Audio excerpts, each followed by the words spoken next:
Festejaron con euforia en el box de Williams, como si el título hubiera sido de ellos. Ahí va a terminar Carlos Reutemann. Ahí va a pasar el argentino frente al box de Williams. Ni un puño se levantó para señalar el paso del argentino. El Gran Premio de Fórmula 1 de Las Vegas ya había terminado. Aquella carrera, tristemente célebre, la que había prometido desatar la alegría de millones de argentinos, y también la de un hombre. Carlos Reutemann, el piloto que soñaba con continuar el legado de Juan Manuel Fangio y su histórica cosecha de campeonatos mundiales. Pero nada de eso ocurrió. La celebración se transformó en silencio.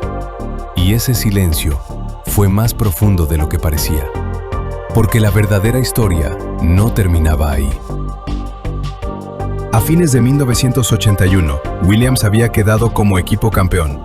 Pero Frank Williams tenía un gran problema entre manos. Su equipo se iba a quedar sin pilotos. En septiembre, Alan Jones había anunciado que se retiraba a criar ovejas a su país, como él mismo dijo. Y a pesar de algunos rumores, su alejamiento ya era definitivo. Y Reutemann ya estaba considerando muy seriamente en no continuar. El desgaste emocional sufrido durante el año, con la falta de soporte del equipo y de su compañero, lo habían llevado a tomar una decisión casi definitiva nada más llegar de regreso a su casa de Francia. La idea era no correr y retirarse.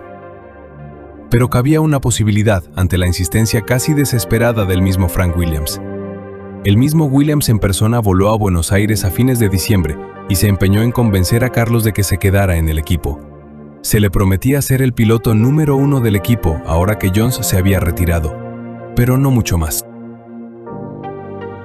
Domingo Cutuli, representante del Lohle, hábilmente llevó a Williams al terreno que le convenía al argentino, quien no solamente obtuvo un nuevo contrato, sino que también recibió algunas ventajas, dicho esto entre comillas. No solo sería el número 1, sino que recibiría el mejor auto y tendría todas las ventajas técnicas y nuevas modificaciones. Reutemann no estaba demasiado convencido de la contratación de Keke Rosberg como segundo piloto, por lo que sus pretensiones aumentaron. La verdad es que muy dentro, hasta ese momento Carlos no sentía tantas ganas de seguir. Así que comunicó a Cutuli que le pidiera a Williams una cifra casi ridícula por el nuevo contrato, algo exagerado. Era subcampeón mundial de Fórmula 1 y tenía que hacerse valer.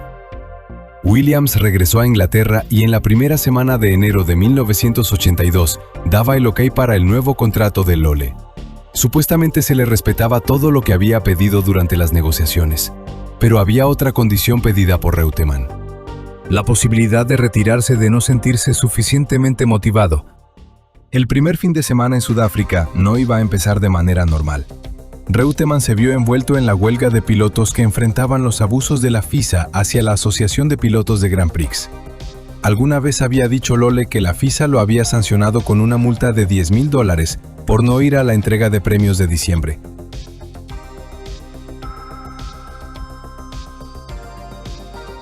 Williams era uno de los equipos que comenzaba el año usando un motor atmosférico.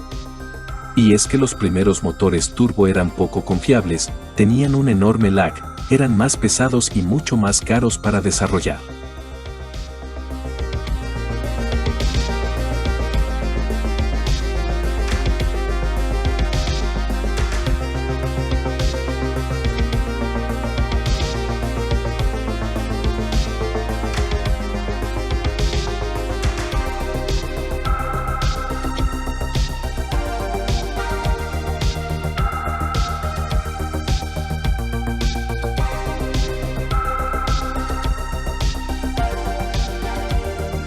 A pesar de la aparente desventaja del Williams contra los turbo, el Lohle Reutemann ofrecería una exhibición de manejo que era toda una lección, girando con firmeza sin un solo momento de ansiedad, pero sin perder tiempo ni permitir que nadie lo alcanzara.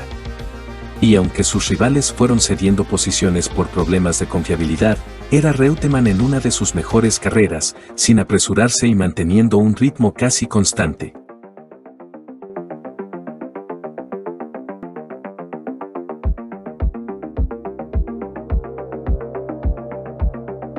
Mucha Mucha gente en la Fórmula 1 se había preguntado por qué Frank Williams volvió a incorporar a Reutemann a su equipo en 1982, después de todo lo que había pasado en 1981.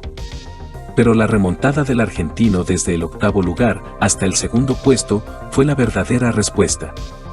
Una conducción implacable y segura que ninguno de los otros pilotos con motor Cosworth podía igualar, aprovechando los problemas de los autos turboalimentados. El futuro de Reutemann era prometedor. Tenía que mantener a raya a Rosberg, lograr que el equipo se pusiera de su lado y esperar con paciencia y los mejores resultados posibles a que el nuevo Williams FW08, auto que él mismo había ayudado a desarrollar en las pruebas invernales, estuviera listo a tiempo para mitad de temporada o antes. El Gran Premio de Brasil se celebró durante el fin de semana del 21 de marzo, bajo un calor y una humedad sofocante, y nuevamente en conflicto. Si en Sudáfrica había sido la huelga de pilotos, ahora era la libre interpretación del reglamento de peso mínimo por parte de los equipos con motores Cosworth. En un intento por poner a sus autos atmosféricos nuevamente en igualdad de condiciones frente a las muy potentes máquinas V6 turboalimentadas, se instalaron depósitos de agua.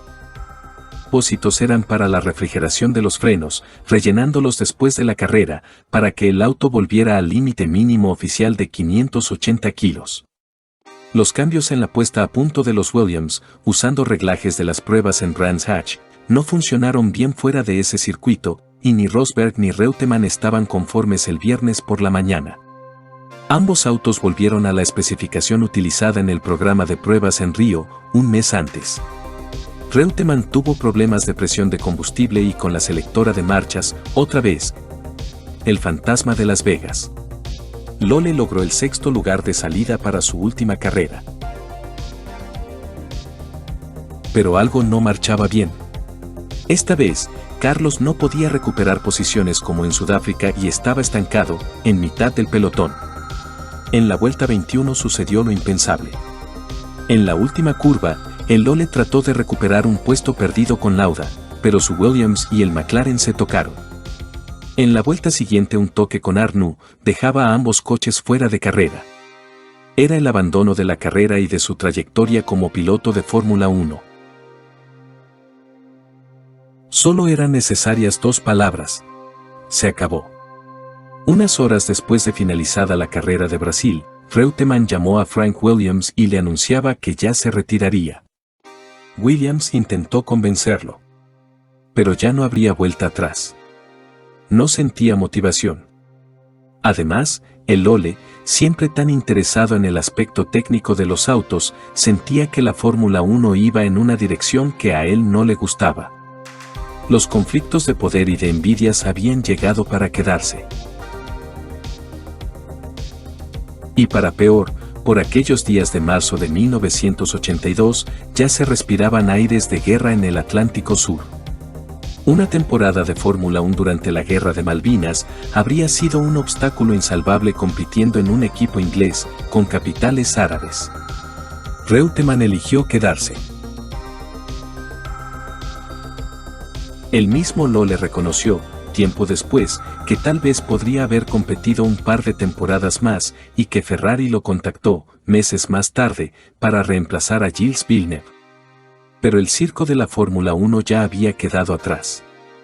En Fórmula 1, logró 12 victorias, 45 podios y 6 pole positions en 144 carreras puntuables, además de 2 triunfos y una pole en carreras fuera de campeonato.